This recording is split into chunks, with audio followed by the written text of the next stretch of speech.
Hello everyone, कैसे हैं आप लोग। मैं आपका दोस्त नितिन मेहरोत्रा और एक बार फिर एक इंटरेस्टिंग स्टोरी के लिए आपको ले चलते हैं एक राजा के जीवन में। राजा अपने सिपाहियों के साथ निकला शिकार करने के लिए और शिकार करने के लिए वो एक जंगल जा पहुंचा। थोड़ी दूर चलते रहे, उनको कोई शिकार नहीं मिला तो राजा कहीं और भटक गया। थोड़ी दूर चलने के बाद में राजा को पता चला कि वो बिल्कुल ही भटक गया है और उसको रास्ता बिल्कुल नहीं मिल रहा था। थोड़ी दूर और चलने के बाद में राजा को एक लकड़हारा दिखाई दिया। राजा ने तुरंत एक सांस ली और लंबी सांस लेने के बाद लकड़हारे से कहा, तुरंत मुझे पानी पिलाओ। राजा को देख के लकड़हारा तुरंत समझ गया कि ये तो हमारे महाराज हैं और तुरंत उसने झुक के उसको प्रणाम किया और उसको पानी पिलाया। राजा ने पानी पिया और तुरंत उससे पूछा कि यहाँ से मेरे को वापस अपनी राजधानी जाना है, उसका रास्ता बताओ। लकड़हारे ने तुरंत राजा की पूरी मदद करी और ससम्मान राजा को वहां तक उसको रास्ता दिखाने तक वो चला गया साथ में। अब राजा ने जाते जाते एक वचन लकड़हारे को दिया कि जब भी तुम्हें किसी चीज की जरूरत हो या ऐसी जगह पर फंस जाओ कि अब आगे नहीं बढ़ पा रहे हो, तुम मेरे पास आ जाना। लकड़हारा चूंकि लकड़हारा था, उसने कुछ समय अपनी जिंदगी में वैसी बिताए जैसे चल रहा था, लेकिन कुछ ऐसा उसकी जिंदगी में घटित हुआ कि अब उसको लगता था कि मेरे पास काम की कमी है। वो अपनी बीवी के साथ बैठा तो बीवी ने उसको याद दिलाया कि राजा ने तुम्हें एक कमिटमेंट दिया था, जाओ राजा से वो कमिटमेंट लिया। वो लकड़हारा दूसरे दिन महाराज के नगर पहुंचा और नगरी पहुंच के सैनिकों से जाके बोला कि राजा को बोलिए वो लकड़हारा आया जिसने आपको रास्ता दिखाया था। सैनिक भी बड़े परेशान हुए, लेकिन वो राजा के पास पहुंचे और राजा को तुरंत याद आया कि उस बंदे ने मेरी मदद करी थी। उस लकड़हारे को राजा के सामने पेश किया गया।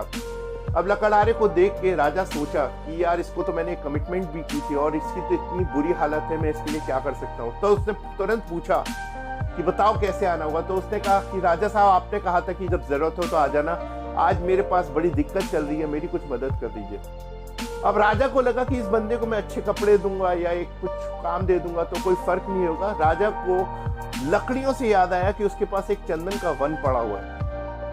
राजा ने तुरंत अपने मंत्री से कहा कि ये वन आज से इस लकड़हारे के नाम कर दो। लकड़हारे ने वन में गया और बड़ा खुश हुआ कि राजा ने बड़ी मेरे बारे में सोची है। और लकड़हारा और लकड़हारे की बीवी रोज वहां से लकड़ियां काट के मार्केट में बेचने लगे, कोयला बना के। लकड़हारा था, लकड़हारे की सोच तक क्या कर सकते हैं। वो इस तरीके से काम चलता रहा। कुछ दिनों के बाद में वन आधे से ज्यादा कट चुका था। महामंत्री एकदम से वहां रास्ते से निकल रहे थे, उसने देखा और बड़ा सोचा कि ये क्या हो गया। महामंत्री ने तुरंत जाके कि राजा के पास गए और राजा को बताया कि ऐसा ऐसा उस लकड़हारे ने कर दिया। राजा ने महामंत्री से कहा लकड़हारे को लेके आओ और साथ में उससे कहना कि एक छोटी सी लकड़ी का टुकड़ा लेके वहां से आए। जब वो लकड़हारा वहां पहुंचा तो उसने पूछा कि तुमने जंगल क्यों काट दिया, पूरा जंगल बर्बाद, जो हमने आपको वन दिया था पूरा बर्बाद हो गया, कट गया, ऐसा क्यों किया। उसने कहा महाराज मैं तो लकड़हारा हूँ, आपने मेरी बड़ी इज्जत रख ली, घर का खर्चा चल रहा है, वो लकड़ियां बेच बेच के, इससे बड़ा मेरा क्या काम होगा, शुक्रिया इस काम के लिए।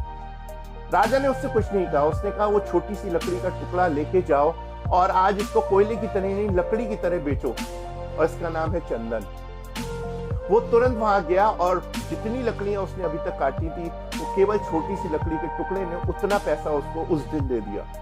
लकड़हारा तुरंत समझ गया कि उसने कितनी बड़ी भूल करी है।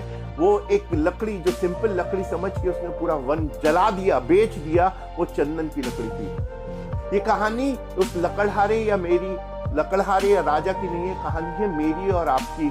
जो एक वन, एक चंदन का वन हमें भी ऊपर वाले ने दिया है, जिसको हम सिंपल लकड़ियां समझ के रोज जला दे रहे हैं। वो लकड़ियां क्या है? वो लकड़ियां हैं हमारी सांसें जो भगवान ने हमें दी, और ये पूरा शरीर है हमारा वन जो हम रोज खत्म करते जा रहे हैं दिन ब दिन। ये हमारी सांसें हैं, लकड़ियां जो राख बना के हम लोग बेच रहे हैं रोज, जबकि असलियत में ये चंदन है जो भगवान ने हमको दिया है। हमारी सोच हमें नहीं समझा पा रही कि ये इतनी इंपॉर्टेंट चीज जो चंदन का शरीर भगवान ने हमें बना के दिया है, हम उसको गुस्से के कारण, घृणा के कारण, दूसरे के लिए पॉलिटिक्स करके अपनी जिंदगी को रोज सिंपल लकड़ियों की तरह बेचते जा रहे हैं। और एक समय वो आएगा जब हमें भी पता चलेगा कि हमारी अटमोस्ट सारी लकड़ियां खत्म हो चुकी हैं। तब हमें पता चलेगा कि ये शरीर कितनी मुश्किल से ऊपर वाला देता है। Point number 1। पॉइंट नंबर 2, अब कितनी कम लकड़ियां बची, अब तो मैं कुछ कर ही नहीं सकता, लेकिन जब जागो तब सवेरा। दोस्तों, मैं आज आपको एक सिंपल मैसेज ये पास करना चाहता हूँ इस स्टोरी से कि तुम्हारा शरीर चंदन का शरीर है, तुम्हारी हर एक सांस बहुत इंपॉर्टेंट है।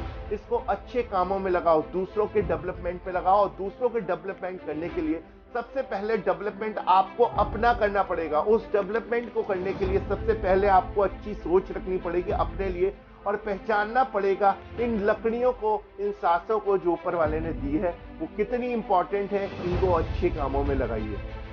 मैं समझ सकता हूं कि आपको शायद मेरा मैटर पूरा क्लियर हो गया होगा। इसी तरीके के अच्छी कहानियों को और अच्छे सबब लेने के लिए मेरे चैनल को सब्सक्राइब करिए, और लाइक शेयर कमेंट जरूर करिएगा ये वीडियो आपको कैसा लगा।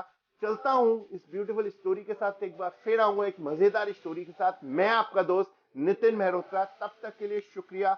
शब्बा खैर।